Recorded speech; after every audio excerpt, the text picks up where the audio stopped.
Next sir నా కొడుకుని dance class లో చేర్చుకోండి సార్.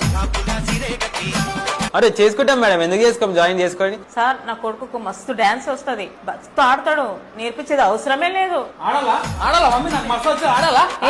ఊకో మేడం మీ కొడుకుకి డాన్స్ వచ్చి అంటున్నారు, చాలా మంచిది, కానీ మేము ఇంకా మంచిగా నేర్పిస్తాం. అయినా సరే నా కొడుకు మస్తు డాన్స్ చేస్తారు, అందరు విజిల్లు క్లాప్స్ కొడతారు నా కొడుకు డాన్స్ చూసి. వద్దు కూర్చో. మేడం మేడం కొడుకు మస్తు హైపర్ యాక్టివ్ ఉన్నాడు, ఏం సంగతి? ఇదేం చూసినావు, నా కొడుకు మస్తు డాన్స్ చేస్తే 3000 వచ్చినాయి. ప్రైజ్ మనీయా? కాదు, పైసలు పెట్టిరు. నాకు అర్థం కాలే మేడం. ఆడాలా మమ్మీ, డాన్స్ ఆడాలా నేను?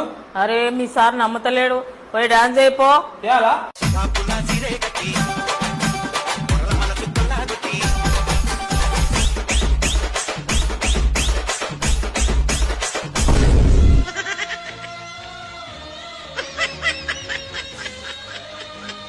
ఎట్లా అన్నా మమ్మీ? అరే మస్తు ఆడినవరా, నోట్లో ఒకటే తక్కువైందిరా, 500 నోటు.